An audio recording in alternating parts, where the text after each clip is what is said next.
Hello दोस्तों, आप सभी का स्वागत है अपने इस YouTube चैनल के ऊपर। मेरे पास एक कमेंट आया है। उसमें पूछा गया है कि सर, ये काले कुत्ते को रोटी खिलाने से क्या फायदा होता है सच में? चलिए आज इस विषय के ऊपर इस वीडियो से जानकारी प्राप्त करेंगे, तो वीडियो के साथ बने रहें और पूरा वीडियो को सुने अंत तक। बहुत ही अनूठी जानकारी मैं आपको दूंगा।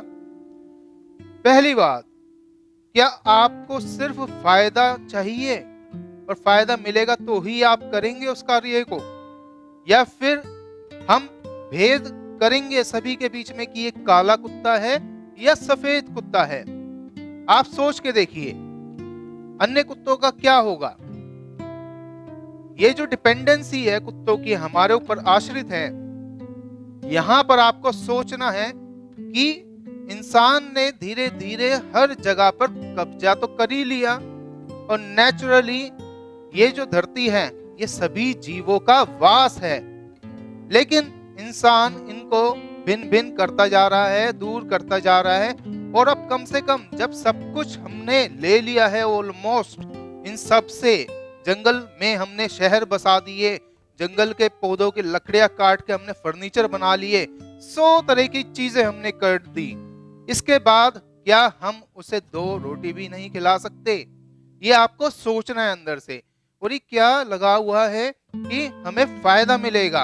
ये किसने बता दिया आपको कि काले कुत्ते से ही आपका भाग्य उदय होगा, या फिर काले कुत्ते को पालने से अकाल मृत्यु से बच जाएंगे? ये तरह तरह की जो भ्रांतियां आपने पैदा कर ली है ना अपने अंदर, सबसे पहले आप इसे निकाल दीजिए। यदि आपको सेवा करनी है तो जीवों में भेद ना करें। जैसे कुत्ता कोई भी हो, आपके अंदर प्रेम दया भाव है तो आप जाकर सभी की सेवा करें। कोई कुत्ता कटखना भी हो सकता है, काटने का भय भी बना रहता है, क्योंकि है तो वह जानवर। लेकिन जो आप करना चाहते हैं उसके प्रति, उसमें यह मत देखिए कि मुझे फायदा मिलेगा तो ही मैं काले कुत्ते की ओर भागूं, या उसको मैं पालूं, या सफेद कुत्ता पालूं, या उसे ही खिलाऊं। अन्य कुत्तों का क्या होगा? अब आप ये भी समझना, जैसे गायें हैं। अब गाय कोई कुबड़ वाली होती है, कोई ऐसी होती है, कोई वैसी होती है। आपको मैं रियल लाइफ ऑब्जर्वेशन बताऊंगा। आपने देखा होगा, पहले बहुत ज्यादा गायें सड़कों पर घूमती थी। आजकल कुछ कुछ आवास केंद्र बना दिए हैं गाय के लिए, लेकिन उनके पास इतनी फंडिंग नहीं है कि उन्होंने 500 गाय पाल तो ली। अब उनकी देखरेख कैसे होगी? क्योंकि 500 गाय को बहुत सारा चारा चाहिए होगा, उनकी सेवा भी होगी, पानी भी चाहिए होगा नहलाने के लिए, और ट्रीटमेंट के लिए दवाइयाँ भी चाहिए होंगी।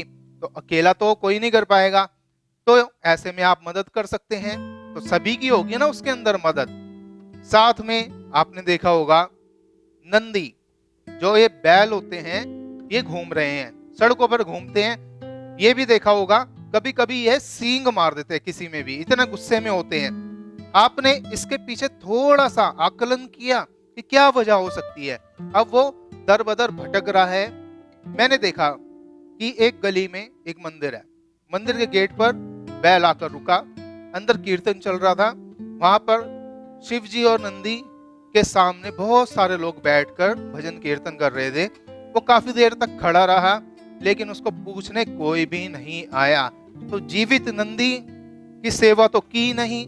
अब ये सोच विचार करना आपको। अब वो जब वापस लौटा तो वह पूरे गली में लोग उससे डर रहे थे, क्योंकि वह गुस्से से गया वहां से। यदि उसको कुछ भी खिलाया जाता तो उसे बड़ी शांति प्राप्त होती, और वही आशीर्वाद तो चाहिए होता है हम सबको। तो ये बात आपको समझनी है कि जीवों की आप सेवा करें जितनी पॉकेट अलाउ करती है। ये भी नहीं कि आप अति कर दें, बिल्कुल पगला जाएं, और पता लगा एक दिन आप कंगले होकर बैठे हुए हैं और सड़क पर दर बदर खुद भी भटक रहे हैं। ऐसा नहीं करना, क्योंकि आपके एक करने से सभी का जीवन तो चेंज नहीं होने वाला। लेकिन हाँ, जिस एक का भी कर देंगे उसको थोड़ी राहत जरूर मिलेगी अपने जीवन में। तो हमेशा आपको ये चीज ध्यान रखनी है कि आलतू फालतू बातों में ना पड़ के प्रेम और दया सभी के लिए होनी चाहिए आपके अंदर, और इसी के रूप में आपको कार्य करना चाहिए जितनी आपकी पॉकेट अलाउ करेगी। आप पक्षियों में रंग भेद करते हैं क्या, कि मैं इसको नहीं डालूंगा, कौवे को नहीं डालूंगा बिल्कुल भी? कबूतर को डाल दूंगा, चिड़ियों को डाल दूंगा, लेकिन कौवे को नहीं डालूंगा। आपने सोचा कौवा तामसिक है, चलिए मानते हैं, क्योंकि वह गंदगी साफ करता है। गली में कोई चूहा भी पड़ा होता है, कोई उठाता नहीं है, आपने देखा होगा उसको, सबको इतनी घिन आती है, लेकिन कौवा उसको पकड़ के खा जाता है और वहां से उसको साफ कर देता है। तो कितनी बड़ी सफाई कर रहा है वो। यदि आपको इनकी भी सेवा करनी है, वह मक्का बाजरा तो खाएगा नहीं, उसके लिए आप गुड़ सेब ले आए, मिलते हैं बाजार में, छोटे छोटे करके डाल दीजिए, रोटी के टुकड़े डाल दीजिए। आप 100 तरीके की चीजें कर सकते हैं। तो इसमें भेद ना करके आप करें। ये तो आकाशीय पंछी हैं, ये तो नजर रख रहे हैं सबके ऊपर। आपको ध्यान रखना है, हम एक दूसरे की आंख और इन सभी की आंख और जो भी अनुभूति करने वाले हैं, सभी एक ही वाइब्रेशन से जुड़े हुए हैं। तो इसमें ही आपको समझना है कि कैसे चलना है। इसके लिए ये नहीं है कि ये होगा या फायदा होगा तो मैं ये करूंगा, नहीं तो नहीं करूंगा। और कर्जा उतारना है तो मैं ये उपाय कर लेता हूँ। अरे उपाय करने से कर्जा नहीं उतरेगा, आपकी मेहनत से कर्जा उतरेगा। पैसा जोड़ो थोड़ा थोड़ा करके और कर्जा उतार दो, ये होता है तरीका। लेकिन आप अलग अलग बातों में फंसते जा रहे हैं, फंसते जा रहे हैं, फंसते जा रहे हैं, फिर आपको कोई भी राहत दिखाई नहीं देती, ना देगी ऐसे। तो आप सीधा सेवा करें। आप थ्योरीज छोड़ दें कि मुझे कोई पुण्य मिलेगा या पाप लग रहा है या समथिंग। आप अच्छा कर्म कीजिए, बस इतना काफी है आपके लाइफ में। यहाँ तो ऐसे ऐसे लोग भी हैं, आपने देखा होगा, कोई इस लोक में भेज रहा है, कोई उस लोक में भेज रहा है, और सब उसी चाह में लगे बैठे हैं कि मैं उस लोक में जाऊंगा, घूम कर आऊंगा।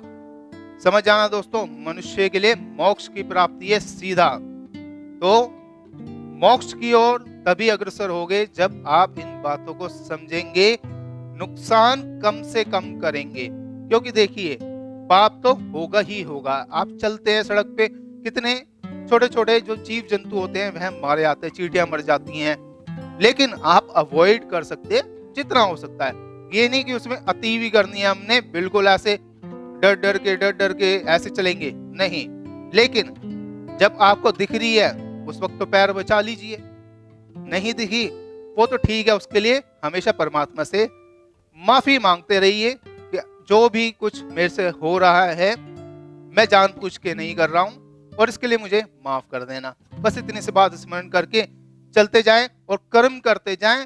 बिल्कुल कर्म करना है आपको, खाली नहीं बैठना है, इस बात को ध्यान रखना। क्योंकि इन्हीं बातों में उलझकर आदमी आस लगाकर बैठा रह जाता है। तो बैठना बिल्कुल नहीं है, उठना है, करना है और कर्म करना है, अच्छा कर्म करना है। तो देखिए आपके साथ धीरे धीरे अच्छी चीजें खुद ही होने लगेगी। क्योंकि प्रकृति में जो बोते हैं ये पंचभूत हैं, ये पंचभूत ही भगवान है, ये बात आपको ध्यान रखनी है। इस पंचभूत को जो दे दोगे वापस वही दे देगा आपको। तो कर्म का बड़ा खास तौर से आपने ध्यान रखना है। चलिए मिलते हैं अगले वीडियो में। जानकारी कैसी लगी आपको वह आप लिख सकते हैं कमेंट सेक्शन के अंदर। कोई भी अन्य दुविधा परेशानी अटकल हो आपके दिमाग में, वह भी मुझसे पूछ लेना। धन्यवाद।